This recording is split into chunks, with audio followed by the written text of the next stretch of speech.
మనం ఇక్కడ ఇంత ప్రశాంతంగా కూర్చొని ఈ వీడియోలు చేసుకుంటా ఈ వీడియోలు చూసుకుంటా ఉన్నాం కానీ ఒక్కసారి సరిహద్దుల్లో పరిస్థితి చూస్తేనేమో చాలా దారుణంగా అనిపించింది. ఎందుకు భయ్యా అంటే అక్కడ ఉన్నటువంటి జవాన్లు అసలు వాళ్ళకి ఎటువంటి ఎంటర్టైన్మెంట్ ఏమీ లేకుండా ప్రతి క్షణం ప్రతిరోజు ప్రతి నిమిషం కూడా మన కోసం అని చెప్పేసి కాపలా కాపుతూ ఉంటారు.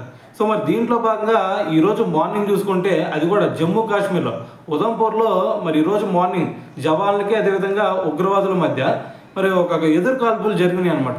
సో దీంట్లో భాగంగా చూసుకుంటే మన జవాన్ ఒక అతనికి మరి కొన్ని గాయాలైనాయి అనమాట. సో మరి అటువైపు ఉగ్రవాదులకి ఏం అవ్వలేదా భయ్య అంటే వాళ్ళు ఒక ముగ్గురు నలుగురు టెర్రరిస్టులు మరి మన భద్రతా దళాల ట్రాప్లో చిక్కున్నట్లు మరి మనకైతే ఇప్పుడు ఒక సమాచారం వచ్చిందనమాట.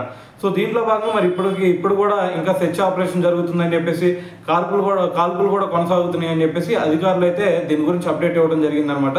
సో మరి నిన్న నైట్ కూడా ఒక ఇన్సిడెంట్ జరిగింది. అది ఎక్కడంటే కిష్కువాడ్లో.